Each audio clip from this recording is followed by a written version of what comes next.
Look at me. I'm a great big fat slob. Oh, man. All right, let's go to the Old Man Yells a Cloud. So this week on Old Man Yells a Cloud, we're going to be talking about baseball movies. Nice. MLB came out with a top 25 best movies in their opinion, MLB.com. The list is not great. No. It's so inaccurate, it fucking hurts. So, do you want me to do mine first? Yeah, you can do. I gotta digest some of this fucking hot dog. So mine, I'm going to be talking about The Sandlot. And I know a lot of people like The Sandlot. I like The Sandlot. But The Sandlot being this high on the list is kind of ridiculous to me. So it's at number 8 on this list. No.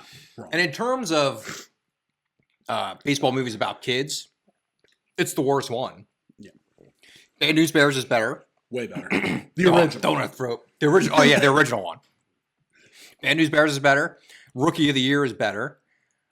And Angels in the Outfield is better. And Little Big League is better.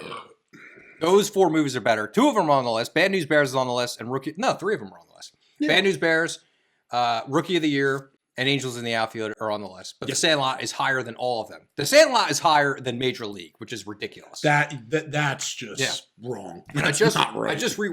I used to love The Sandlot. Oh, yeah. I rewatched it last night. The mom in the movie is like such a bitch. Yeah. She's like going into this kid's room. He's making like this like a Rector set, like the science project. And she comes in, hey, you make any friends today? Like, fuck you, bitch. Like, it's pretty obvious why she wants him out of the house. Yeah. Like, just so she could just bang Dennis Leary, I guess. Like, the stepdad. The dad that stepped up. Just get your back blown out by the fucking stereotypical Boston comedian. Yeah, but she's just like such a bitch. And, you know, these other movies are so much better. Angels in the Outfield has one of the best movie villains ever with the kid's dad, Joseph Gordon-Levitt, who plays Roger in the movie. His dad is such a scumbag. Like, because the mom is dead, but the dad, like, drops the kid off at the orphanage because, like, he doesn't want to raise him. Yeah. And the whole, like, point of the movie is for the Angels to win the pennant. Yes. Because the kid, Roger, says, like, oh, when are we going to be a family again, Dad? And the dad goes, oh, when the Angels win the pennant. And then he drives off on his motorcycle, like such a piece of shit. And the Angels are the worst team in baseball. And he's like, oh, yeah. You know what that means? Right. But that's a tremendous movie. JP is, like, one of the best kid performances ever. What a great performance by that kid. Great movie. I still just can't get over that Sandlot's ahead of Major League. Major League has arguably the best baseball sequence in movie history, in sport movie history, at the end with the last game. It's just such a good sequence of baseball. And also, too, just the cast is, like, fucking insane. Yeah, funny. It's great. It has, like, great music in it. Also a great sequence in Little Big League is with Runaround Sue. They have that montage. Yep. What a great, you know, showcase of baseball in a movie. Oh my God. Okay. You just scoot over there. It gets a little grabby after a couple beers, I know. Sometimes I have some beers I touch guys. It's all right. It's fine. But that's for me, you know, The Sandlot's a good movie. Is it number 9 or number 8? No, it's certainly not. It's a good movie with a kind of thin plot. It shows baseball kind of well, but it's more of just like kid hijinks, the movie. That's a very good way of putting it. Yeah. And again, like you said, it's a good movie. Definitely doesn't deserve to be in that spot. No. Rookie of the Year is great too. Rookie of the Year is so funny. I'll be honest, I like Rookie of the Year more. Yeah. Like I know, hot take, but I like it more. It is better. It's definitely a better movie. Another hot dog. Oh yeah? Yeah. I might do some condiments on this one. I just barebacked 4 of them. So. Well, I looked at the list and, you know, oh my God. Nothing like the ketchup pre-cum on my fucking hot dog. So what's your number 2 on the list? I know pissed you off. All right. So. Dude's making a fucking soup dog. So. Timmy had a good one. Well, right? The thing is, like, you think that there's 0 calories in that mustard, so you could just eat infinite mustard. Well, put it this way. So it's, oh my God. So this doesn't make sense. 0 calories, 55 milligrams of not sugar, sodium. They said there's 113 servings in a container. The beer might not have been a good idea. How do they measure that? You think they measure it out? Well, yeah, it says on there they measure it by 1 teaspoon or 5 grams. Right. Okay. All right.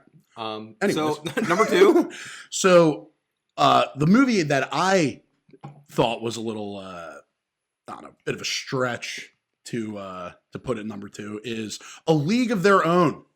That's right, folks. You guys thought we were going to dodge ripping women this episode. Wrong again. That's right. So again, it's an okay movie. I know, again, a lot of people love it. It's a classic. Tom Hanks. Rosie O'Donnell. I'll be honest, the movie just portrays misandry behavior and puts down men. It's disgusting and honestly offensive.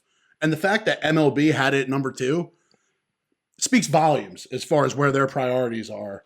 Yeah. For people's feelings. It's another movie that relies heavily on the quotable material of the movie. So, like, I think MLB.com thought the more quotable the movie, the better it is.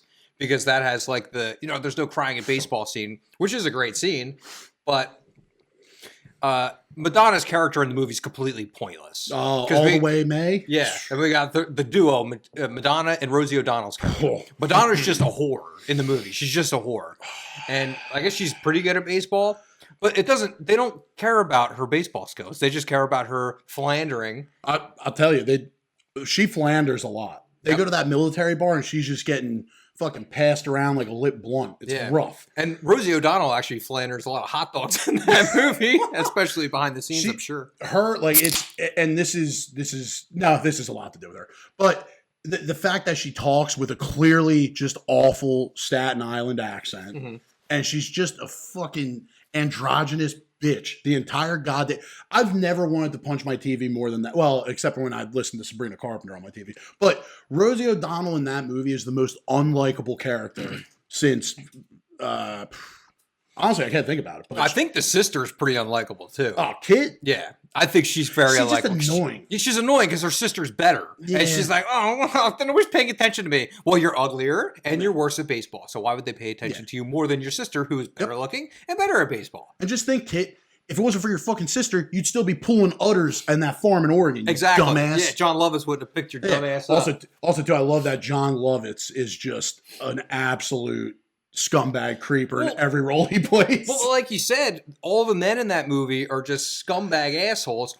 I mean, I guess the owner of the league isn't that bad, but then you have, the owner of the league is a piece of shit, Harvey. Yeah, but the other guy, you got to get the Harvey bars, bud. Yeah, the other guy who slept with Carmela Soprano in The Sopranos. I forget that actor's name. He's a good actor. He's a very good actor. But he's a good character. He's a good male character in the movie. They make Tom Hanks into like a lush. Yeah. Like, and they're like, oh, he was a great baseball player, but he's kind of got a booze problem, which, like, again, just because you like to drink doesn't mean there's a problem. That's true.